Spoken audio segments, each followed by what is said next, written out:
সে যদি বাংলাদেশেরও হয় সে ডাইরেক্ট এই বলতে পারে যে স্যার আপনাদের দেশের মানুষ ওদিকে চলে গেলো পেটের দুঃখে ভারতে, তো আপনাদের হাতে দিয়ে গেলাম, আপনার এবার যেমন তাই করেন। কয়জন আসছিল? ওই 3 জন আর একটা বেটা ছেলে। ও মহিলা 3টা ছিল আর একজন পুরুষ। ওদের কি কাগজপাতি কিছু নেই নাকি? ওইটা ছিল কেটে দিছে, মানে আজ যায়নি তো বহুদিন গেছে মধু। কত ঘন্টা ছিল আমাদের বাংলাদেশে? এই রাস্তাটা দিয়েই কালকে পুশিং হয়েছে আপনার 3টা মহিলা একজন পুরুষ। এই যে দেখুন যে পাট ক্ষেত, এখানকার মানুষের কাছে আমরা যেটা জানতে পেলাম যে কালকে পুশিং হয়েছে, অর্থাৎ তারা মোটামুটি বাংলাদেশে 1 ঘন্টা মতো ছিল। তারপরে আমাদের বাংলাদেশের বিজিবি তাদেরকে ধরে ফেলার পরেই তারা আর কি পাঠাই দেয়, কিন্তু ভারতের বিএসএফরা কিন্তু তাদেরকে নেয় নাই। তাহলে ভাবতে হবে হয়তো এই পাটক্ষেতের মধ্যেই তারা হয়তো বসে আছে এরকম, যেহেতু তাদের কোনো খোঁজই নেই। আমরা আছি এখন মেহেরপুর জেলার বুড়িপোতা সীমান্ত। যেহেতু অনেক দিন পরে আর কি ভারত বাংলাদেশ সীমান্তের ভিডিও নিয়ে আমি কিন্তু আপনাদের সামনে চলে আসছি। আর আমি এখন যেই জায়গাতে দাঁড়ায় আছি এটা হচ্ছে বাংলাদেশের শেষ প্রান্ত, এরপরেই আমাদের ভারত পড়ল। আর এখন বেশিরভাগ কিন্তু শোনা যাচ্ছে পুশিং, যেটা ভারত থেকে অনেক মানুষ কিন্তু চলে আসতেছে। আর আমরা সংবাদ পেয়েছি যে ভারতের থেকে অনেক মানুষ পুশিং হচ্ছে আমাদের এই মেহেরপুর জেলা দিয়ে। সেই বুড়িপোতার আমরা আজকে সেই পুশিংয়ের কিভাবে হচ্ছে সব কিছুই বিস্তারিত আপনাদেরকে দেখাবো, এবং এই গ্রামটা আজকে আমরা ঘুরবো যে পুশিংয়ের অবস্থায় এই গ্রামবাসী এখন কেমন আছে, যেহেতু এখন ভারত বাংলাদেশ সীমান্ত অনেকটাই কিন্তু কড়াকড়ি, সেই জন্য আজকে এই গ্রামের সব কিছুই আপনাদের মাঝে তুলে ধরবো। আসসালামু আলাইকুম কাকা, ভালো আছেন? কাকার নাম কি কাকা? নাসির। আচ্ছা আচ্ছা, আপনার বাসা তো এই এলাকায় নাকি? এখন কি আপনার ওই যে পুশিং হচ্ছে এরকম? না, কতদিন আগে এটা পুশিং হয়েছে? এই যে পরশুদিন হয়েছে। পরশুদিন। এখন কি বর্ডার কেমন কড়াকড়ি অনেকটাই নাকি? হ্যাঁ, বিজেপি খুবটা ভালো। ওই যারা পুশিং হয়েছে তারা কি ব্যাক চলে গেছে নাকি? অ্যাকচুয়ালি বিচার দেখা যায়। ও দেখা যায় না? কয়জন হয়েছিল পুশিং? 4 জনকে দেখা গেল। 4 জন পুশিং হয়েছিল। ওখানে কি মেয়ে মানুষ ছিল না সবগুলো ছেলে? মেয়ে মানুষ ছিল, সব ছেলে। ও আচ্ছা, কতক্ষণ ছিল বাংলাদেশে ওরা এসে? কতক্ষণ ছিল এটা তো আমি সঠিক জানিনি, তবে আমরা যখন গেলাম দেখলাম, দেখি কিছুক্ষণ পর সন্ধ্যা নেগে গেল, ও কমনে হারিয়ে গেল। ও মানে হয়তো আবার ব্যাক নিয়ে নিছে এরকম না? ভারত বাংলাদেশের শেষ প্রান্ত। কাকার নাম কি কাকা? আচ্ছা, আপনি এখন কোন দেশে দাঁড়ায়? খালপাড়া মানে এটা তো বাংলাদেশ না? ভারত কোথা থেকে শুরু হয়েছে? মানে এই নদীটা টাইপের এই যে এখানে পানি আছে, এটা কি ভারত না বাংলাদেশের মধ্যে পড়লো? ভারতের মধ্যে, মানে অর্থাৎ আমরা এখন যে রাস্তাতে দাঁড়ায় আছি এটা হচ্ছে বাংলাদেশের মধ্যে, আর এই যে পানির মতো দেখতে পাচ্ছেন এটা হচ্ছে ভারতের মধ্যে। আচ্ছা, এখানে কি পুশিং হচ্ছে? পুশিং হয়। আচ্ছা, কতদিন আগে হয়েছে পুশিং? পরশুদিন পাঠিয়েলো। বাজিতপুর সীমান্তে, তো আমাদের ওপারে হচ্ছে সীমান্তের কাঁটাতারের বেড়া, আর এই দিক দিয়েই কালকে পুশিং হয়েছিল। আপনার 4 জন পুশিং হয়েছে, 3টাই মহিলা ছিল আর একজন পুরুষ ছিল। 116 নম্বর আর কি পিলার নম্বর। আর এই যে পানিটা দেখতে পাচ্ছেন, পানিতে থই থই করতেছে, এটা হচ্ছে ভারতের মধ্যে পড়ছে। এই যে সীমান্তের কাঁটাতারে বেড়া আমরা সব কিছুই দেখতে পারছি। এই যে দেখুন যে বাংলাদেশে দাঁড়ায় আছে। কি কাকি, ভালো আছেন? কাকির নাম কি কাকি? কাকির নাম মমতাজ। আপনি এখন কোন দেশে দাঁড়ায়? বাংলাদেশে। ভারত কোথায় শুরু? ও মানে এই পিলার শুরু হইলেই সব। তো এখন আপনাদের এই সীমান্ত কেমন, কি কড়াকড়ি? খুব কড়াকড়ি মানে না আমাদের। পুশিং খানা দিল।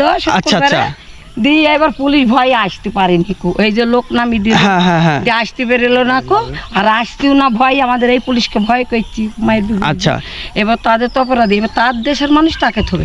আর সে যদি বাংলাদেশেরও হয় সে ডাইরেক্ট এই বলতে পারে যে স্যার আপনাদের দেশের মানুষ ওদিকে চলে গেলো পেটের দুঃখে ভারতে, তো আপনাদের হাতে দিয়ে গেলাম, আপনার এবার যেমন তাই করেন। কয়জন আসছিল?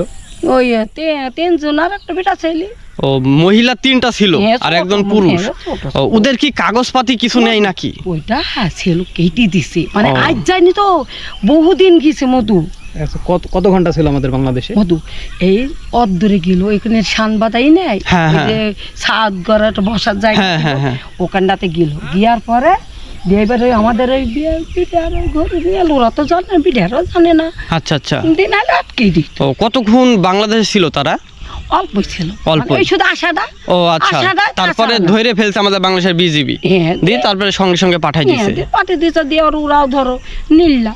ও আচ্ছা, তো এখন তারে মানে তারা এখন ভারতেই আছে, মধু, তাদের খোঁজই নেই, খোঁজই নাই, ওই লোকেই ধরে এখন নিয়ে গেল। ভারতেও যায় নাই তারা, তাই তো? এখন কোথায় গেছে কোন আল্লাহ জানে। ও আচ্ছা আচ্ছা, বুঝেছো? মানে এমনও তো হইতে পারে যে পাটক্ষেতের মধ্যে বসে আছে। মধু, ওটা তো মানে একা এতক্ষণ ধরে খুঁজেছে পাগল, কেউ ও আচ্ছা আচ্ছা, বুঝেছো মধু? আসলে ব্যাপারটা হচ্ছে যে হ্যাঁ।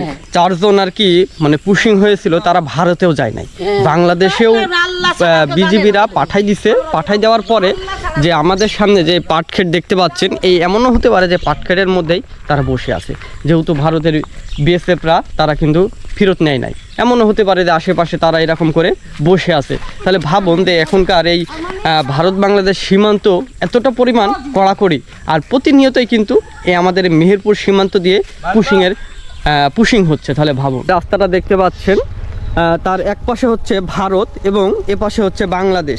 এই রাস্তাটা দিয়েই কালকে পুশিং হয়েছে আপনার 3টা মহিলা, 1জন পুরুষ। এই যে দেখুন যে পাটক্ষেত, এখানকার মানুষের কাছে আমরা যেটা জানতে পেলাম যে কালকে পুশিং হয়েছে, অর্থাৎ তারা মোটামুটি বাংলাদেশে 1 ঘন্টা মতো ছিল, তারপরে আমাদের বাংলাদেশের বিজিবি তাদেরকে ধরে ফেলার পরেই তারা আর কি পাঠাই দেয়, কিন্তু ভারতের বিএসএফরা কিন্তু তাদেরকে নেয় নাই। তাহলে ভাবতে হবে হয়তো এই পাটক্ষেতের মধ্যেই তারা হয়তো বসে আছে এরকম, যেহেতু তাদের কোনো খোঁজই নেই। বাংলাদেশের বিজিবি তারা অনেক খুঁজছে এই পাটক্ষেতের মধ্যে, তাদের কোনো খোঁজ পায় নাই, এবং ভারতের বিএসএফ আছে, বিএসএফরাও অনেক খোঁজাখুঁজি করছে, তাদেরকে পায় নাই। মানে এক কথায় তারা নিখোঁজ হয়ে গেছে যারা পুশিং হয়েছিল। এই জন্য অনেকে ধারণা করতেছে গ্রামবাসীরা হয়তো এরকম পাটক্ষেত অসংখ্য, দেখুন যে ঘন পাটক্ষেত, এই পাটক্ষেতের মধ্যেই তারা 4 জন হয়তো কোথাও বসে আছে। আমার পিছে যে বাড়িটা দেখতে পাচ্ছেন, এটা হচ্ছে বাংলাদেশের সেই বাড়ি, এবং বাড়ির সামনে একটা পুকুর দেখা যাচ্ছে, এই পুকুরটাই হচ্ছে বাংলাদেশের। তবে আমার সামনে দেখুন যে একটা সীমান্তবর্তী পিলার, 117 নম্বর পিলার, এই যে দেখুন এই পিলারটার ওপারে হচ্ছে ভারত পড়লো, ভারতের আপনার বিভিন্ন গ্রাম পড়ছে, এবং এই ভারতের ওপারে হলো নদিয়া জেলা এবং আমাদের বাংলাদেশের মেহেরপুর জেলা। এই যে দেখুন, আর এই সাইডে বিভিন্ন গ্রাম যেমন শাহাপুর, হ্যাঁ বিভিন্ন গ্রাম আছে এইদিকে। আর এই যে দেখুন যে ভারতের যে পাট লাগাইছে দেখুন, আর এই যেই আপনার বেড়াটা দেখতে পাচ্ছেন, এই বেড়াটাই ভারতের মানুষ দিয়ে দিয়েছে, যেন এই পারেই সব ভারতের জমি।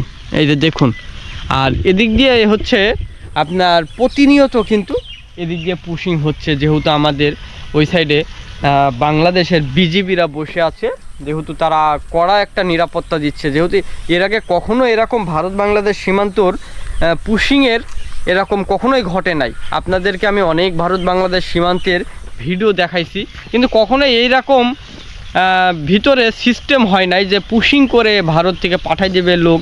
এইরকম আমি প্রথম দেখতেছি যে এরকম ভারত থেকে সব পুশিং করে পাঠাই দিচ্ছে। এই পুশিংগুলো কাদের করছে? যারা এক সময় আর কি ভারত বাংলাদেশ যখন কাঁটাতার দেওয়া ছিল না, তখন কিন্তু আপনার দুপারের মানুষ কিন্তু ভারত এবং বাংলাদেশে আসা যাওয়া করতে পারতো। পরবর্তীতে যখন কাঁটাতার দেওয়া হয়ে যায়, তখন অনেক মানুষ কিন্তু বাংলাদেশের মানুষ ভারতে চলে যায়। তাদের কিন্তু বসবাস করছে ঠিকই ভারতে, কিন্তু তাদের কোনো কাগজ নেই যে তারা কোন দেশের নাগরিক, এরকম তাদের কাছে কোনো কাগজ নেই। এবং ওই দেশের সরকার নিয়ম করছে যে যারা বাংলাদেশের মানে যারা কাগজ নেই এবং যারা মুসলিম, তাদেরকে সব ধরে বাংলাদেশে আর কি পাঠিয়ে দিতে হবে। এই জন্য বিএসএফরা ধরে ধরে প্রতিনিয়তই এরকম বাংলাদেশে পাঠিয়ে দিচ্ছে। এবং আমাদের বাংলাদেশে যারা বিজিবি আছে তারা তো এটা তো নেওয়া যাবে না, যেহেতু আমাদের বাংলাদেশেরও মানুষ তারা না, যেহেতু আমাদের বাংলাদেশেরও তাদের কোনো কাগজপাতি নেই, অর্থাৎ তাদেরকে আমরা আবার ভারতে ব্যাক পাঠানোর জন্য এরকম প্রতিনিয়ত গ্রামবাসীর এবং বিজিবিরা সবসময় টহল দিচ্ছে। আপনারা তো এখন দেখছেন যে প্রত্যেকটা গ্রামেই কিন্তু সীমান্তবর্তী গ্রামেই এরকম করে পুশিংয়ের ব্যবস্থা হচ্ছে, আর গ্রামের মানুষ বিজিবির সঙ্গে সব সময় টহল দিচ্ছে। সারা রাত কিন্তু এরকম করে টহল দিচ্ছে, আমরা সব সময় দেখতেছি। এবং আপনাদের আজকে আমি এই মেহেরপুর জেলার এই বুড়িপোতা গ্রামটাতে সব কিছুই ঘুরিয়ে দেখালাম যে এখানে এখন মানুষ কেমন আছে এবং পুশিংয়ের ব্যবস্থা, যেহেতু কালকে পুশিং করছে 4 জনকে, তারা কিন্তু নিখোঁজ হয়ে আছে। এখন তাদের কোনো খোঁজ খবর পাওয়া যাচ্ছে না। তারা হয়তো কোথাও আছে বাংলাদেশের কোনো পাট ক্ষেত, আপনারা তো দেখতে পাচ্ছেন, হয়তো পাট ক্ষেতের মধ্যে কোথাও লুকায়ে আছে। যেহেতু কালকে পুশিং করছে, তারা ভারতেও যায় নাই এবং বাংলাদেশের সীমান্তেও নেই, অর্থাৎ যেই খোলা জায়গা থাকে পাট ক্ষেতের ভিতরেই তারা ওখানে হয়তো লুকায়ে আছে। গ্রাম মহল্লা এবং আপনার বিজিবিরাও অনেক খোঁজাখুঁজি করছে, তাদেরকে পায় নাই। তো যাক, আজকের এই ভিডিওটা আমরা এখানে শেষ করে দিচ্ছি। যেহেতু এরকম পুশিংয়ের সিস্টেম হচ্ছে, আপনাদেরকে দেখাইলাম যে আমাদের এই মেহেরপুর জেলার এখন কেমন আছে এখানকার মানুষ, আর কেনই বা পুশিং করছে, আর পুশিংয়ের সব কিছুই বিস্তারিত আপনাদের মাঝে আজকে আমি তুলে ধরলাম।